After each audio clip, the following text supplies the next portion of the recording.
Line's good. Never on. Whoa. Hard. Hard, Lisa. Come on, Brent. Line's good. Got real close. I hear high, right? Try and hit 2/3. Have they saved it for her? Yes, they have. Ooh, welcome to Game of Stones, everybody. I am Sean Graham Scott alongside, as always. Hello, Scott. Hello, Sean. Back at it. Indeed, we are, with more curling action going on over in Beijing, the National Aquatic Center. The four-person events are going to kick off on Tuesday night, I think, here in North America, but Wednesday for the four-person events there in Beijing. And Scott, 20 of the world's best teams are going to be competing for the medals, and this should be a lot of fun, even if it's going to be a couple days too long. Yeah, this is going to feel like forever because you got the men's and women's competitions going at the same time. So you can only play at most 2 draws a day. And you've got 10 teams, so 2 people are going to be on bye, or 2 teams are going to be on bye. Yeah, it's going to take a long time. It's going to feel very slow. And this happened last time in 2018 too, where we watched the mixed doubles competition. And then when we started watching the four-person, I was like, man, these games take forever. And they're so long, like so slow, so long. So yeah, it's going to be, a different experience than mixed doubles, but I'm excited anyway. Yeah, I think it'll still be fun, but whereas the mixed doubles took 7 days, this is going to take 12. I think so. Ugh, yeah. Too long. And we love curling, and this is like the pinnacle of the sport, but it doesn't need to be this long. It really doesn't. It really doesn't. No. Put in a 5th sheet. Potentially, you could do 4 draws a day. Right, Mm-hmm. 2 men's draws, 2 women's draws a day. Start at 8:30 local. You squeeze it in. You can do it, but they don't want to. No, and 5 games at a time would be hard to follow, and just tough because all of these games are broadcast. Yeah, so and it does look bad on TV too. 5 sheets. Yeah, and so it's it's that much more work for the camera crews and the producers and directors and everything. So I understand keeping it at 4, but it is a long week. It really is, but that gives you a chance to, when you're down and you think you're going to miss the playoffs, go on a nice long walk and contemplate the world and come back and win a gold medal. So it's not all just bad, that easy. That's all you got to do. So we're going to go through, talk about all 20 teams who will be competing, talking about some of their strengths, some of their weaknesses. Scott, let us start on the women's side of the ledger, and I'm going to go through in the order in which I've written the teams down, which is not coincidentally the order in which I would rank the teams going in to this particular event. So not random order. No, and I'm going to start with who I think the favorite is, and that is Team Sweden. The defending gold medalist Anna Hasselberg comes into this event. She is 29-16 on the season. She won the national, which I had completely forgotten, beating Tracy Fleury in the final there, Silvana Tiranzoni in the semifinal, silver medal at the European Championship in the fall. Of course, Eve Muirhead won that. All time against the teams in the field, Scott, she is 81-73, 22-24 against Silvana Tiranzoni, 18-18 against Eve Muirhead. I would say the strength of this team is that I don't think there's pressure on them. They're the defending champs. They've had a very consistent quad. They've won everything they need to except for a world championship. I think they're coming into this thinking, let's just go play. And so I have that as one of their strengths, and up and down the lineup, that there's not really a weak member of this team anywhere, which you would expect that there's going to be few weaknesses across any of these teams. But I think they're just coming in loose and ready to play. And you got a guy on your bench in Wayne Middaugh who is I don't know if there's anybody looser in the sport or who can keep it looser than Wayne Middaugh. I like this team. Yeah, like you say, Sean, what's not to like? And you're right, they're probably the loosest team going in, defending champs. They've done it before. They know what it's all about. And they're strong top to bottom, like you say. Every one of the players on this team is world class at their position. So, yeah, definitely one of the favorites. One of the stories that we were tracking would have been Sophia Maberg's testing positive for COVID, Yep. but it seems like it has been rectified. Yeah, she's out of whatever quarantine was Protocols, yeah. necessary, protocols. She got the negative test required, so it looks like she'll play. Yeah. So, that could have been a little wrinkle for this team, but looks like it should be okay. And you're right. I think they have to be the favorites going in, based on, taking everything into account. Sweden's got to be the favorites. Yeah. So in terms of a weakness for this team, as I said, I don't think there really is one. If I could try to pinpoint something, I actually have a lot of question marks after the weaknesses I've written down for each of these teams. For this one is the softer stuff. Like if I'm going into an 11th end, say, and I don't have the hammer, I think I want Anna Hasselberg to draw. And I think I want to force them as a team into more of the softer stuff, the back house, back line stuff, whereas they're so good throwing the up weight, peeling, doubles. I think that's where you might get them here and there, but other than that, it's hard to find a soft spot. Yeah, it's going to be really important if you want to beat them to not let them get a big lead, right? Yeah. Stick around, because once they get a big lead, yeah, it's pretty much game over the way they can hit. Yeah, they can run away and hide from you over the course of a game. So don't let them do that. All right, next up, Scott, the defending world champions, Savannah Tiranzoni and Switzerland, 24-10 on the year. They have not won an event. They went 6-3 back at the European Championships. Their peripherals are really good: 63% force efficiency, 27% steel efficiency. So very good on the defensive side of the ledger. 82-77 against teams in the field all time. That includes, though, a rather surprising to me 6-22 against Jennifer Jones. Now that includes all those games that Silvana Tiranzoni played against Jennifer Jones pre-Alina Pats. But even since the Alina Pats edition, Jennifer Jones does have the edge on Silvana Tiranzoni. A little surprising there. So, Scott, I would say the strength up and down the lineup there, like with Sweden, they're very good. They shot 87% as a team at the 2021 World Women's Curling Championship. So just like Sweden, not really a soft spot here. Not really, no. And when Alina Pats has her draw weight locked in, it's deadly for this team. Silvana has had a lot of success shifting to the third position, throwing, but calling the game. So, not having the pressure of the last shot has really elevated her and her shot making abilities. The rest of the team, super solid. If I'm looking for a weakness, maybe I would say Silvana's decision making sometimes. We saw they played in the Euros and did not do that well this year. A bit of a surprise. I do think this team is, maybe I'm spoiling my picks, but I do think they're going to win this gold medal. I think they're well positioned. A bit flying under the radar. They're really good. I had their weakness, the emotions maybe of Savannah Tiranzoni. We've seen it a couple of those World Championship finals. The one in 2020, I think, is the one that, or no, there wasn't a one in 2020. In 2019, I guess, where she was upset and banged her broom and was visibly upset late in that game. And Alina Pats gave her that look of like, knock it off, I'm going to make the shot. Like, don't even worry about it, right? So, and when that's the person who's calling the game, that could potentially be an issue. But who knows? That's another one I have a question mark after. Like emotions, they're really good. Yeah. But sure, Scott, it's not a world championship, and the Swiss women kind of show up and win world championships. Can they make that transition to winning Olympics as well?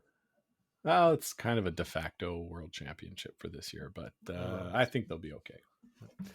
All right, next up, I'm going to put Canada and Jennifer Jones on the list. 32-15 on the season. Best result other than the Olympic trials was losing the Masters final in that Grand Slam. A sparkling 88-43 record all time against teams in this field. 28-14 against Eve Muirhead, but she was only 1-5 against Alina Kovaleva. The strength of this team, Scott, I think, is the experience. The three members who won in 2014 are back, of course, in Dawn McEwen, Caitlin Laws, and Jennifer Jones. Jocelyn Peterman, the new addition, who this will be her Olympic debut. And also in the strengths, I still believe that Caitlin Laws is the best all-around player in the world. She only had 2 games at the trials under 80%. She was a +3 on the course of the week. Dawn McEwen was the best lead, throwing 91% at the Canadian Olympic trials. So I think that experience is going to hold them in good stead over the course of the week. And for as good as a lot of those women are in the field, I would say Canada has the best player at 2 of the 4 positions. The other being lead. Yes, lead and third. Yeah, and I think experience is easily their biggest strength. We talk a lot about skips sort of coming into their own in their 30s. Jennifer Jones has seen everything. She's won more world championships or Canadian championships than you can count on one hand, because it's literally 6, I think. And so all of that, those years of experience, the transition to the new style of play, she was leading that, back in the late aughts. So you're not going to get anything past her.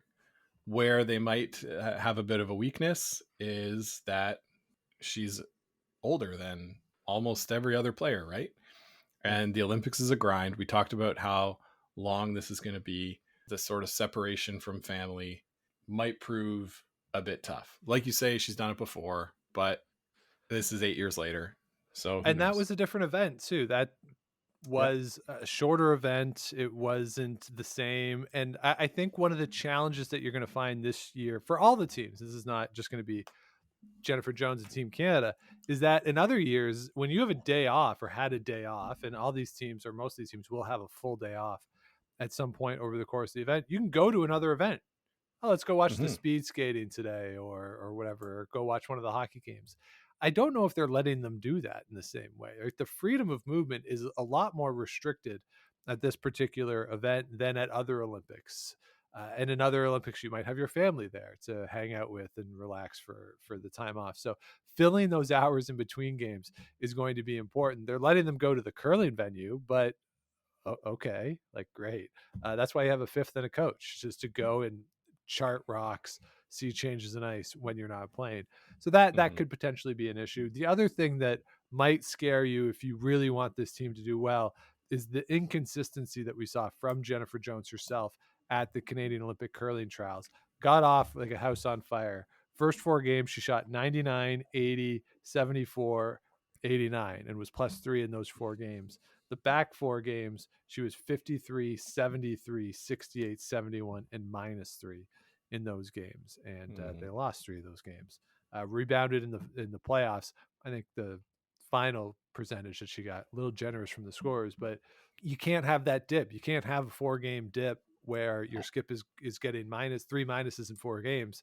You're not going to be able to recover from that. This field is too good. Yeah, this field is too good to be able to weather that. And the field at the trials was very good too, but this field's a step up. Yeah, absolutely. All right, let's go to the 4th team on the list. Great Britain, Team Eve Muirhead, a sparkling 32-5 on the season. They, Scott, are crushing people. 8.92 points per game, giving up only 4.88 points per game. They are under 500 against teams in the field at 78 and 88, but their force efficiency at 71% this year and 36% steal efficiency. They are doing very, very well defensively. The strength of this team I have is that Eve Muirhead is in FU mode. crushed through the Euros, went through the Olympic qualification event. And if Eve Muirhead can continue to play the way that we saw in the fall, they will be on the podium. Big time. They'll be on the podium. That's the advantage I was going to say too, Sean. Eve Muirhead FU mode. And looking at their scores all fall, outstanding. I'm looking on Ken Palm's doubletakeout.com right now versus the top 10 teams in his rankings. 9-3 so far this year. 13-4 versus the top 25. So they're beating the teams that are in this field that they're going to see. They beat Alina Kovaleva, they beat Anna Hasselberg, they beat Silvana Tirinzoni. They can beat anyone, have beaten anyone. And to be honest, the way that they played to get into this Olympics, they had to play through the qualification event. By the last few games, it frankly wasn't even close. So no, they were head and shoulders above everybody else. Just a great game. Great games played. So I'm a little surprised you haven't put this team ahead of Jennifer Jones. But here's the weakness, I get though, it. Scott. Here's how with the weakness, and here's why I did that. Is we're not always going to be sure, and in every major event we go into, is Eve Muirhead's health, is her leg, is her hip, is she going to be 100%, and is she going to make it through the course of a week? And that uncertainty, and so far it hasn't been an issue this year, obviously, but that question is always going to be there. So that's why I have that as number 4. But yeah, you want to switch them with Canada, I'm fine with that. I think the top 2 are pretty clear in Sweden and Switzerland, but if you want to have them in 3 going in, I'm not going to argue with you. Yeah, I think so too. And on the double takeout rankings, Eve Muirhead, I think she's 4th. Tirinzoni is ahead of her, and Hasselberg is just behind her, just behind her. So this team, they're going to be fun to watch if they're playing well. Yeah, no question. Another team that's a lot of fun to watch when they're playing well, Team Japan and Satsuki Fujisawa, 28-12 on the season. They, of course, qualified through the Japan Olympic qualification. It was a best-of-5 series against Team Yoshimura, and they were down 0-2 in that series, came roaring back to win the final 3 games to get that Olympic spot. They missed the playoffs at the Masters and at the National, the 2 Grand Slams they played in. They did win an event in Red Deer. They did not play in the Pacific Asia Curling Championship. That was Team Yoshimura who participated there. Against other teams in the field, they are 42-60, a little underwhelming there. And the strength of this team, Scott, I think, is that they have all the shots. They're not quite as consistent as the top teams, but they can throw all the shots, and they're coming in, I think, a little under the radar. And I don't know if anyone's really looking at them as a major medal threat. Maybe that'll help them over the course of the week. Yeah, it could do. And I would say the strength of this team, in addition to what you said, Sean, is that they seem like they're having the most fun of any team out there, which to the outside viewer, and we're going to have a lot of first-time curling viewers at this Olympics, is that they're going to be crowd favorites, right? No crowd there per se, but I think they're going to get a lot of positive reinforcement from social media and people watching the games. And so, if they get those good vibes, start feeling it, like you said, they can make all the shots. So sort of ride that wave. Yeah, I think the weakness, or one of the weaknesses, again, with the question mark that I've written down here, I don't know if their front end is as good sweeping wise as some of the other teams. And they don't quite have the same power, certainly as Sweden and Switzerland. They don't have that same strength in the front end. So you can lose some shots here and there. And when you need to be as precise as you're going to need to be in this field, that could be an issue, a bit of a sweeping deficit potentially relative to the other teams. Yeah, that's fair to say. But I don't know how to refute that. So there you go. All right, let's move on to a team with no country. It's got Alina Kovaleva from a place that we don't know. She's from parts unknown, of course. She from is the Rock. She is 23-12 on the season. Has not played in a major event since the Euros, where she finished 4th losing that bronze medal game to Daniela Jentsch. Against other teams in the field, 33-23. That includes 4-6 against Sweden, 2-8 against Switzerland. Scott, the strength of this team is that they can throw the high hard one with great accuracy. At the 2021 World Curling Championship, as a team, they were 77% on runbacks, 75% on double takeouts, and that includes 86% for Galina Arsenkina the second. So 86% for her on those big high weight shots. That is an incredibly high percentage, or not, maybe not incredibly. That's a very high percentage, higher than average on those very difficult shots. And especially if you have Galina there, that is a great tool for you. And that's a big reason why they had so much success in the bubble last year. Oh, absolutely. A really strong team. They're capable of making all the shots. I would say that their weakness, Sean, is their inconsistency, not showing up in every event. They're 6-7 against other teams in the top 10 this year, 10-10 against teams in the top 25. So they're good enough to win for sure. And if we see them on the podium, I don't think anybody's going to be shocked, but it's putting it all together for a full week. That's still the question mark in my mind. I think that's totally fair. The other question that I would have is their draws. As a team, they were 4% worse on draws and under 80% on draws for the week back in the bubble. So again, that's a team that you want to make them throw a draw late in the game, a pressure draw. Can they control it? Can they, manage to stone down the ice? Again, 78% is good. I mean, it's better than I will do on an average night, but it's if you're looking for a place to attack a team, that's where you're going to try to attack them. Yeah, for sure. All right, next up, let's go to the defending silver medalist, Eun Jung Kim from South Korea. They are 43-16 on the season. They won the Saville event in Edmonton in the fall, lost the final of the Pacific Asia Curling Championship, and came through that last chance qualifier, beating Latvia to earn their spot in the Olympics. 40-46 against teams in the field, including 10-4 against Eve Muirhead. Scott, their strength is that they'll have rocks in play and they can score multiples. In the Pacific Asia Curling Championship, they had 20 scores of multiples in only 8 games. So 2.5 per game. That's pretty doggone good, I would say. And if you can put up points in bunches like that, you are going to win a lot of games. Yeah. They're also, Sean, they have that Olympic experience from the last one, right? Where they're going to feel comfortable and try to put points on the board in bunches. Like you say, they can do it. My question would be, have they kicked off the rust from that extended period of time off? What do you think? I'm not sure. And the other question I would have is, have they improved from 2018? Because the field is better in 2022 than it was in 2018. So yes, they got that silver medal. They had that great week, but have they improved? Has their game gone up that next level?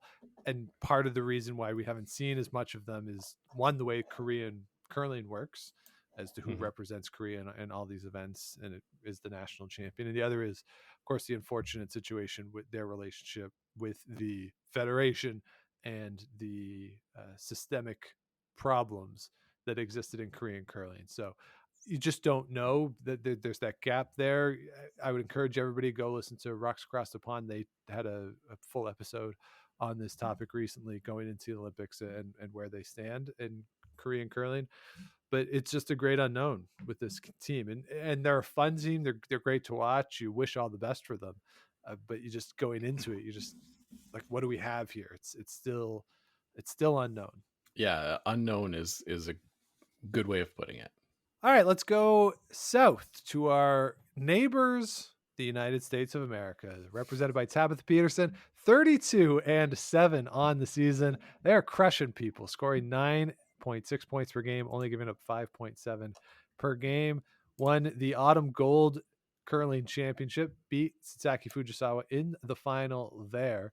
Only 10-15 against teams in this field, so not great there. Scott, the question is, for this team, or the strength of this team, I would say, is that they are rolling. Since they made that change where Nina Roth goes to third, Tabitha Peterson goes to skip position, they really have been rolling quite along. They weren't really threatened during the Olympic qualifier for the United States. They won the bronze medal at the Worlds back in the bubble. This team is just, Nina Roth went on maternity leave. They started to roll. She came back. They rolled even more. It's sort of like a snowball effect. The strength of this team, and it's been a lot of fun to watch. And can they just continue to parlay that into success in Beijing? Yeah, I think a lot of what the perception of this team is that, oh well, the American women haven't been very good at the Olympics, and oh, Nina Roth went last time and had a bad week. But this team, like you say, since they've made that change, they're putting points on the board. They're crushing people, and making it look relatively easy. I think the bronze medal at the Worlds, you mentioned, it was them announcing like, "Hey, we're legit," and they should be a podium threat. They should be viewed as a podium threat by everybody in the field, right? You mentioned this field is stronger than 2018, and I think Tabitha Peterson now skipping is a big part of that. Yeah, I think so. And the weakness, though, as you say, for this team, I have is how much does that history of the lack of success in the Olympics does that follow them, Mhm. and will that play a factor? Or I don't know. I also wonder. There's a bigger spotlight on curling now in the United States than there was 4 years ago because of John Yep. Schuster. Does that impact any internal pressure that this team feels? I hope not for them. I hope they can just go in and play loose and relax the way they've been playing the past couple of years. Because if they're in the mix, it's more fun, I think. Yeah, and I think probably an advantage for Becca Hamilton to not be coming off the mixed doubles for this team, so they can truly, the four of them together, be focused on the women's event heading in. I think that's setting them up a little better than they have been before. All right, let's move on to Denmark and Madeline Dupont making her third appearance at the Olympic Games. She went 1-9 back in 2018. She's 16-11 on the season. Won the Masters event in Basel. Nice win for her there. 2-7 in the Euros, which forced her to go to the World Qualifying event, where she did earn a spot there. I think the strength of this team, Scott, is the experience. They have nothing to lose. Like I said, 1-9 in 2018, but oh, what a one! A very memorable win that she had at the Olympics there in South Korea. They'll just play free and easy and have a good time. And for as much as they are not, as going into this, really a medal threat, they can trip you up. And you can't go into the game thinking, oh, this is a win for us, because they're good enough to keep it close, to give themselves potentially a chance late in the game.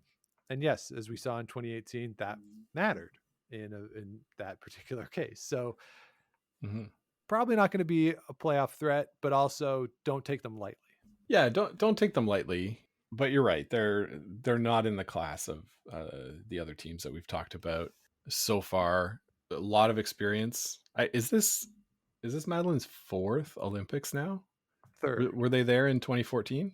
No, she wasn't. Okay, she was there in 2010 for sure. Yes, because my friend Dave met her and her sister downtown Vancouver. So like that's a lot of experience. That's really good. But yeah, I don't think, I think if the teams that we've mentioned already come in and play their game against Denmark, they should be able to beat them. I agree. I think 1 or 2 wins for them. It was a good week, and go have fun, represent your country, enjoy yourselves. Yeah, and that's what you can ask for. Yeah. All right, and rounding out the field, Team China, the host, Han Yu and her team are coming in representing the host nation, 6-7 back at the World Championship in the bubble. That was her first time playing on the international stage. I think, Scott, the strength of this team is that they're young. They haven't played a lot of games against teams in this field before. Because they're so young, they are new to this. I think they're coming in. Hopefully, they'll have fun. From what we saw of them in the bubble last year, they were just there having a good time, playing shots, doing their thing. I don't know if the additional pressure of being at home will be a distraction for them, or if the support that they'll get from the minimal crowd that's there will just further help them along as they go through the course of the week. But this is a fun team. It'll be cool to see them. and I don't know if they can have an Eunjung Kim type run as what we saw in 2018, where they kind of came out of nowhere a little bit to make the podium. But kind of like Madeline Dupont, don't sleep on them at the start of any game. Yeah, for sure. I will sort of compare this team to Eve Muirhead back in 2010 in her first Olympic Games when she was a teenager coming in. So sort of the young upstart from a nation that has had success in curling before. Mm-hmm. And so if they can get off to a good start, try get a feel for the ice, I think they'll be a threat to anybody. I don't think they're a very realistic podium threat this year, but it's just the start for this team. They're going to be up for big things in the future. I predict could see the start of that this week in Beijing. Hopefully for them, because as I said, they seem like a fun team. So that's it. The 10 teams on the women's side. Scott, what is your podium look like? I may have made a bet on Switzerland to Okay. win. So should I pick somebody else just so I can like spread out my There's risk? no money on this. No, Your there's no risk. money on this. What risk? What is the risk involved in this pick? Oh, just like my rooting interests. Okay. I was lamenting a bit last night that the teams I cheer for never win anything. So at the risk of jinxing this team, I'm going to pick Eve Muirhead to win. I think it's her time. Fourth Olympics, flag bearer, FU mode. I think it's all coming together for an Eve Muirhead gold medal. Okay. I'm going to go against the grain a bit and say that she beats Jennifer Jones in the final. That experience coming through for Team Canada. Okay. We can't continue this medal drought. Otherwise, heads are going to roll at Curling Canada. And that said, give me Anna Hasselberg for the bronze. All right. So you're going Great Britain, Canada, Sweden is your podium. I'm going to go Switzerland, Great Britain, and Russia as my podium finishers here on the women's side. So there you have it for the women. Scott, let's move on to the men. Let's do something a little different talking about the men's field. Let's just do word association for each of these teams, because I don't think the men's field is as deep as the women's field. I think 8 going into the week, I would say 8 of those teams winning a medal would not shock me. 2 of the teams, the last 2, China and Denmark, I would be shocked if they won a medal. Mm-hmm. Whereas on the men's side, the list is shorter of how many teams would shock me or wouldn't shock me if they were on the podium. So Scott, how many teams, let's start with this. How many teams do you think are in contention for a medal going into the start of the week, leaving out the obvious proviso that 10 are, because 10 of them are playing? But who are the legitimate, do you think, options for medal contention here? There's for sure, I would say for sure 6. Okay. And you could talk me into a 7th. Okay. Who? Which is crazy because I'm not even including the US in that. Interesting. So for me, it's Canada, Canada, Great Britain, Sweden, and Switzerland. Yeah. And then behind them, in some order, Norway and Italy. Okay. So that's my 6.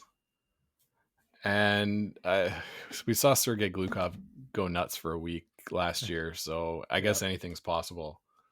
But I would put Russia and the US in the next group, followed by China and Denmark. China and Denmark really getting the short shrift here on our preview. At the bottom of both fields here. I think the list is shorter, Scott. I'm not convinced that anyone out of those top 4 can win. Like, okay. And obviously anything can happen, but Sweden, Great Britain, Canada, and Switzerland. And even at that, I might have Switzerland just a hair lower. Almost like a clear top 3. And then you put Switzerland, the USA, the Russians, maybe the Norwegians into that in that next bit. But those top three are so good. And when you look at the quad that we've had with Bruce Mount really emerging for Team Scotland and becoming a fixture now, of course, he wasn't there in 2018. It was Muirhead, Glenn Muirhead, I think is his first name. It was the team. They hadn't gotten out of Scotland, gotten out of the British qualifying process. And now there's no doubt that they're the team. Whereas 4 years ago, they didn't qualify, which is kind of remarkable. So they have emerged in this quad. Team Sweden and Nicodine haven't gone anywhere. They've continued to win world championships. And Brad Gushu has emerged as the best men's team in Canada, at least in this quad. And when you look at Brier championships, certainly that's the case. So it's those three teams are the three men's teams of this quad internationally. And I'll be honest that part of me hopes that that's what the podium looks like, because that would be a great representation of what the past 4 years has been like in men's curling. And that's not to take anything away from the teams that aren't here in Canada, but just internationally, this is, I think, how it stacks up. That's totally fair. I guess the pushback is that at this sort of tournament, it's a bit hit or miss at the end. Sure. Right. And when it comes down to stuff like a last stone draw for tiebreakers, something crazy could happen. Yeah. Absolutely. I guess well, the moral, I think, is make your draws. Yeah. It's important. It's not, something to just throw away. But the top three, I think you're right, are sort of in a class by themselves. But the next three that I suggested, I think, wouldn't surprise me if they snuck in and medaled. Okay. All right, well, let's go through. Let's just do a quick word association for each of the teams then. So let's start with Team Sweden, Nicodine, the defending silver medalist at the Olympic Games. I would say for Nicodine, the word that I would choose for them is the culmination. This week could be the culmination of his career. This is what he has left in his career. If they can win, he puts a bow on it, and for the rest of his career, he's playing with house money. He doesn't have to win anything else. He's going to be a World Curling Hall of Famer, no doubt about it. He probably already is one anyway without this, but this just caps off the career, and whatever he does after this is just gravy. So for me, it's this could be the culmination of over a decade-long phenomenal career. That's a good one, Sean. The word that comes to mind for me with Sweden is winner. This team, they're winners. They've done it at every level except here at the Olympic Games. So they're winners, and then that's feeding into your word of the culmination. It's definitely possible.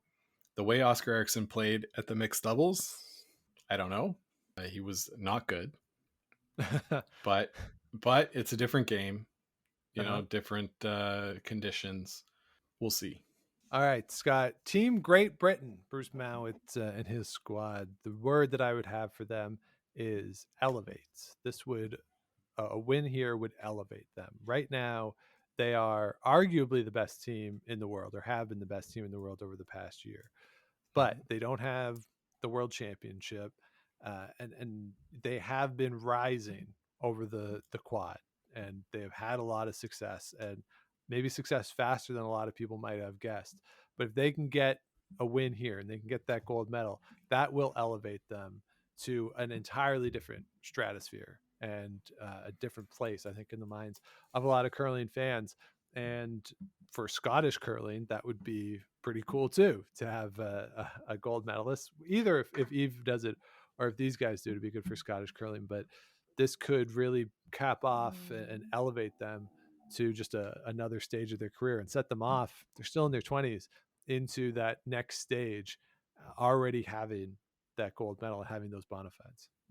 Yeah, Sean, you say elevate. I would push back and say they're already there. But what I would call this team is hungry. This is a young team. As you mentioned, this is their first Olympics. They're still very hungry. and playing at the top of their game. And so that sort of drive mixed with the skill, the atmosphere that it's going to be, I think, they're poised for a podium this week.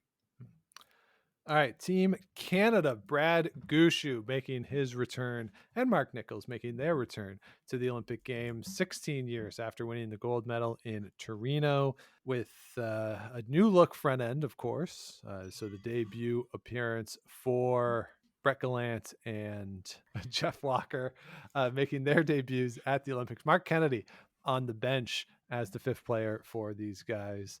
Scott, the word that I would have for Team Canada, this is swan song. This is it for this team, regardless of what happens. It's pretty obvious that they are done as a foursome, not out of any amicus or animus, or anything like that.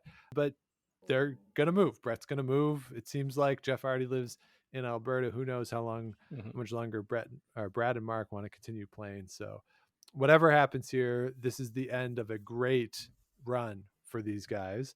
And hopefully for them, it's a good swan song, and they come out of it with a medal. Because I think for this team, for what they have done, not only for curling in Newfoundland and Labrador, but for curling in Canada, the state of the men's game, I think it would be nice if they could cap off that run with a medal. Yeah, 100%, Sean. You're going the Mike Wilbon route of putting two words together and making one when it comes Correct. to word association. But the word I'm going to use for this team is steady. Brad Gushu said it to you, that they're always at the top because the skips are the best. They're the most consistent. Between he and Mark, they're always near the top of the standings when it comes to shot making. They're just steady. They don't have those dips that we saw and we talked about with, Jennifer Jones having 50% game. You don't see Brad Gushu having a 50% game. It just doesn't happen. So they're, to me, like the most steady team in the field. Yeah, they might not have the highest ceiling, but they also don't have the lowest floor, right? Like they're just always consistent. Like, yeah. All right, let's move on to Switzerland. Peter de Cruz, his squad, of course, Benoit Schwartz throwing the 4 stones for this team. They came through and beat Yannick Schwaller in the Swiss qualifier, which they had to play in because they did not have a good enough result at the World Championship last year. So they had to play into that, whereas Silvana Tirinzoni, they had a good enough result where they did not have to play in a Swiss qualifier. Scott, the question or the word that I would have for this team is why? Why haven't they won the big events consistently? Like, what is missing from them that they don't have that world championship, that they haven't had more success at the Grand Slams? Because when you watch them play, they should have more wins and they should have more trophies on their, shelves. But they're struggling to come through and get those wins. And so the word I have for them is why. And I'm curious to see how they'll do this week. Yeah, that's fair. The word that I came up with was frenetic. They seem a bit frenetic out on the ice. Sven Michel is a great addition as a shot maker at third, but I don't know if the communication goes from Peter up to Benoit. I don't think the conduit is there for Sven. So they just seem like a little disjointed, a little frenetic when they're playing. When they're playing really well, you don't see that. Things are pretty smooth. Benoit's making all the shots. But when they get a little out of sorts, that's the word that comes to mind. Very fair, I think. So I'll have to see how they do it. Again, we think it's that top 3, and then maybe they're at the next level, the top of the next level potentially. But, we'll see. And I'm curious to see what happens with this team over the summer.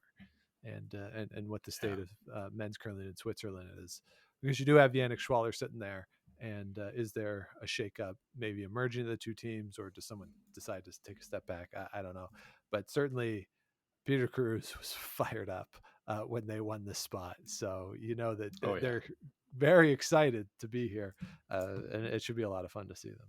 All right, let's move on to Sergei Glukov and the team from Parts Unknown.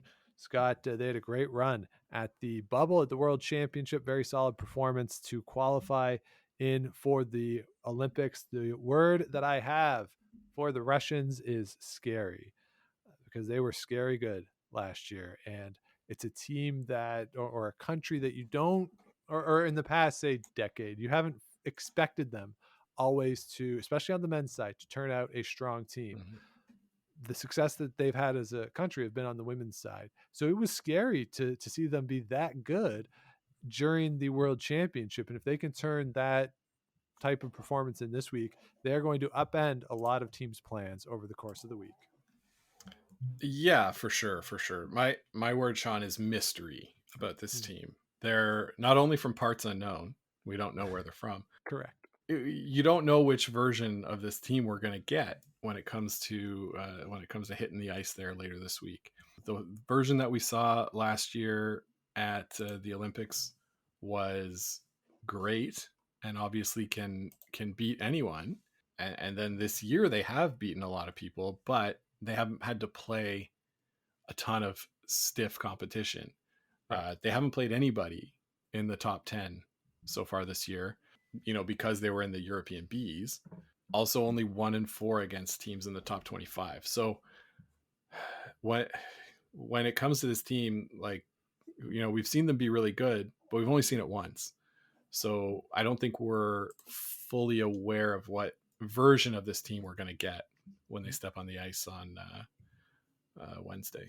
Yeah, I think that's fair. Totally fair. Like, just who knows? Yeah, they're a team that could go 7-2, make the playoffs, and I'd be like, oh, good week for them. Or they could also go 2-7. I'd be like, yeah, okay, that happens. Yeah. So yeah. All right, Scott. Let's move on to Team Italy. Joel Ray Turnaz, who did you know he's beaten Russ Howard before? I wonder if I know when he talks about that. Yeah, weird. Of course, Amos Massaner is the third for this team as we record this. He is getting set for the gold medal game at the mixed doubles, having not lost a single game with Stefania Constantini. So he might be coming into this game, or into this version of the game, looking for a double gold medal. At the very least, he is guaranteed to be looking for a second medal of the 2022 Olympic Games. The word, though, I have for this team, Scott, is ascendant. Italian curling is ascending for those 2026 games in Italy. I think Ryan tweeted this. They're ahead of schedule right now. Mm-hmm. This team was good in the bubble. Amos himself might be the most improved player of this quad internationally. He's been so good when we've seen him the last few times out. And Joel Ray Turnaz, who knows if he will want to stick around until 2026. Your gut would say, yeah, playing the Olympics at home. But the other three guys are younger. Obviously, they've benefited from his experience. This is an ascendant team, and whether or not Ray Turnaz himself wants to play in 2026, they are going to be a threat. Maybe they're still too early to really be a medal threat here, but this is a freight train that is coming on the men's, women's, and mixed double side in international curling. Yeah, Sean, I wrote giant killers, question mark. Could this team be the one who knocks off one of those top three? Why not? Right? Like you say, Amos is playing out of his mind right now. You got to keep it, for another almost 2 weeks. That's tough to do. But why can't they win? Bronze medal at the Euros. They had a bronze medal a couple of years ago at the Euros, I believe, too. So yeah, they can hang with anybody. And if they get a hold of the ice, like a good feel for it early, get into a rhythm, why not? Yeah. Throw all your assumptions about Italian curling out the window, folks. This is a new era. And when we get to Cortina d'Ampezzo in 4 years, Constantini's good. These guys are good. They have some building blocks there, and they're young too. So it's going to be scary in 4 years. All right, let's move on, Scott, to the Americans. John Schuster trying to repeat as the Olympic champion. So the word I have for him is replicate, ? Can he replicate what he did in 2018? He had the best 5-day stretch of his career. And I have no idea if he can replicate that. The results in this quad haven't been to the same level as what you would normally expect of an Olympic champion. So I really don't know what to expect from John Schuster and his team. Chris Plies didn't play the greatest during the mixed doubles. You got Landsteiner, who's a great lead, and Hamilton will certainly keep the chatter up. We talked about how do you fill the downtime in these games. Just sit next to Matt Hamilton; he'll take care of it for you. But I don't know. Can they replicate it? That's a huge question mark, and I personally have a couple doubts. Yeah, me too. My word for them is hangover. Will there be a hangover from the last Olympics? Will there be unrealistic expectations on them now from more interested media in the US? Chris Plies joining their team, I think, is an upgrade, but it's going to be tough to knock off those top three. And like you say, I think John Schuster has to go for another walk, maybe earlier in the week this time, get focused, get centered, and see if he can replicate that. Because you're right, that was the best 5 days of his life, curling wise. And sometimes it's just a flash in the pan, lightning in a bottle. So they'll have to try and replicate that. It's going to be hard, though. No question. It's going to be very difficult in this field, but who knows? We've seen things happen before. He's won a gold medal, so you can never take that away from him. He will always be the 2018 Olympic gold medalist. And hey, if he proves us wrong here, good for him. For sure. All right, let's move on to Norway. This team skipped by Stefan Walstad. Torgerd Nørgaard is the third for this team. So, Scott, the word that I have for them, it's a hyphenated word, of course, is victory lap. This feels like a nice victory lap for Torgerd in what I think will be his last Olympic Games, so he can come out, have a good time. Stefan Walstad's good, and they were certainly underrated going into that World Championship in the fall.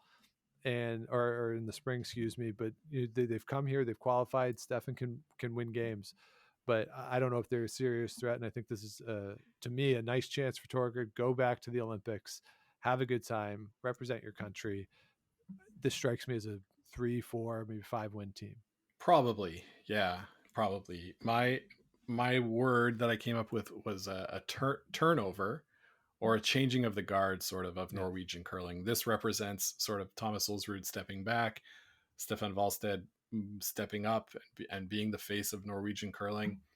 That said, he's got Torgerd Nørgaard beside him, who has been there so many times. Did he play with Pal Trulsen? I think he did. I might be wrong, but he's been there a lot. So this represents the changing of the guard to me in Norwegian curling. It'll set us up for the next 4 years to see if Norway can continue to be a presence on the world scene, or if they step back into that sort of second or third tier of curling nations. Just to follow up on that, he was on that gold medal winning team in 2002 in Salt Lake City. So 20 years later, that's he's been around. He's been around a while. So changing of the guard. I think that's very well said, Scott. So let's move on to Denmark. A team skipped by Mikkel Kraus here representing the Danes. The word that I have for this team and Mikkel Kraus, Scott, is start. I think this is a starting point for these guys. First Olympics for Mikkel. I believe it's the first one for Mads as well. So playing the third position. So this is a starting point for Danish curling. They've gotten here. I think it's a win, a good win for them to be here. These guys, they're not early 20s young. They're early 30s young, but that's enough for potentially another cycle or two at some high level competition. So look ahead to 2026, maybe 2030, if they want to play that long. This is a nice starting point for the men's program on the Danish side with these guys there. And can this springboard them to some success at Euros, Worlds, and then potentially being more of a threat as we get to 2026? Yeah, that's well said, Sean. What I sort of thought about was a mixture of gratitude for being there. I do think they really appreciate the experience. The reaction they had to getting through in that last chance qualifying event was real, joyful. And I think this will be a good experience for the players themselves, but also for Denmark as a curling nation on the men's side, not having the sort of depth of experience as they have on the women's side. I think this will be a good starting point. So I like the word that you chose there, start. All right, let's round out the field with the host Chinese side. The team is skipped by Shiyu Ma. He is making his debut at the Olympic Games, does have some experience internationally. He has played at the Euros, or not the Euros, excuse me, at the Pacific Asia Curling Championship. Excuse me.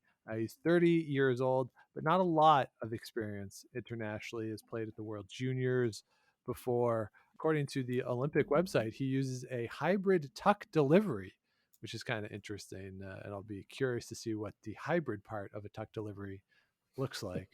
So cool for him. But it'll be fun to see this Chinese team.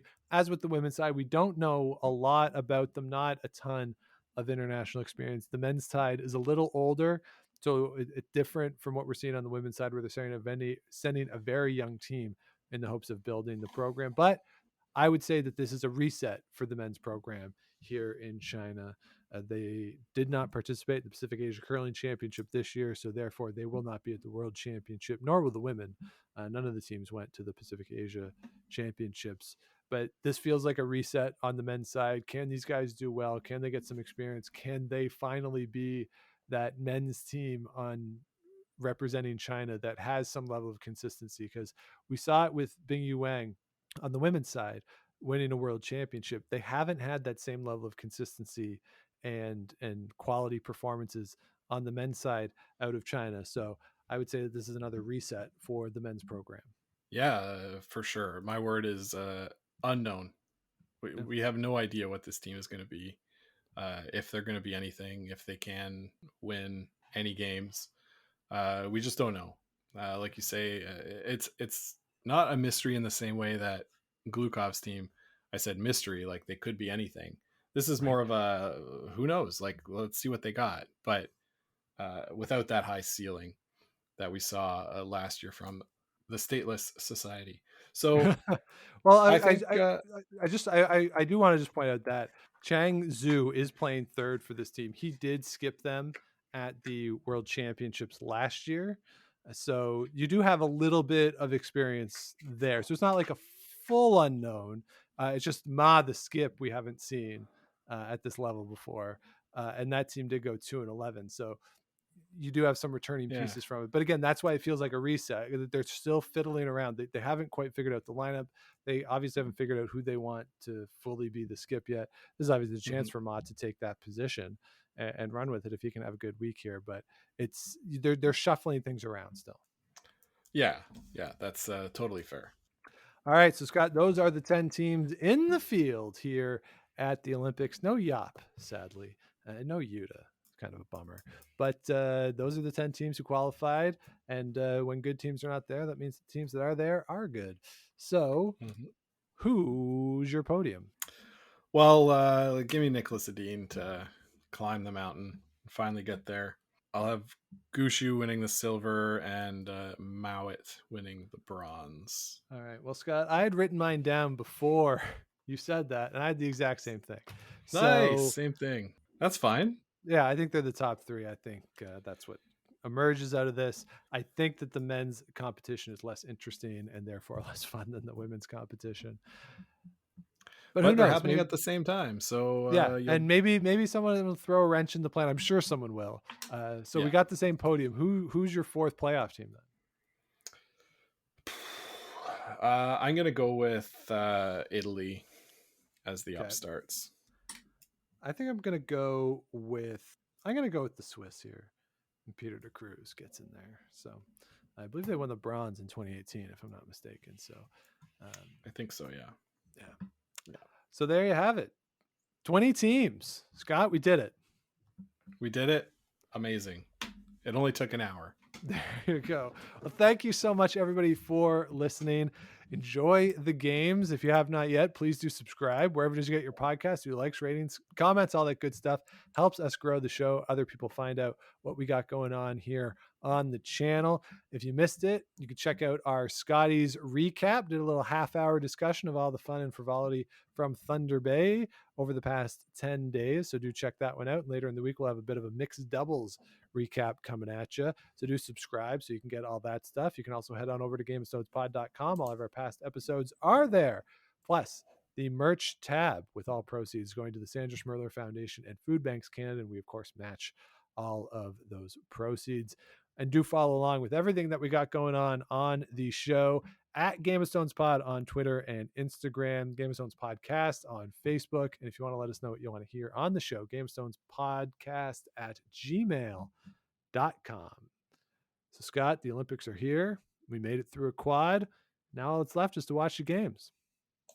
Yeah, it's what we lift all those weights for, you know, Right.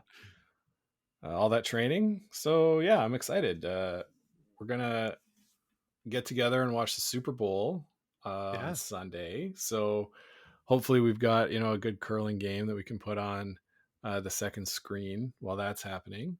And yeah, I'm looking forward to it. I've been waking up to watch the mixed doubles and then watching the evening draws, or morning draws there, evening for us. Mm-hmm. So I've been watching a lot and liking it. Although waking up early is not my strong suit. Yeah. It when I thought that Australia wasn't going to play Canada, I unset the alarm and then I missed that game. Because yeah. I went to bed and they weren't allowed to play. I was like, all right, well. I woke up to it and was like, what the hell is going on? Yeah, I saw the last. Did I sleep backwards? What is that? What is happening? Yeah, I was like, how do they have a score? Did they just make up numbers? That's weird. Is it like a practice game with the coach playing? What is going on? So it was very strange, but a lot of fun to have this. The curling schedule really does revolve around the Olympics, so it's fun that it's finally here after 4 years of anticipation. So enjoy the games, everybody. We'll be watching along with you and following along all of the things that are going on. And we'll talk to you all about it very soon. But until then, keep those brooms on the ice and don't dump that intern. Make the final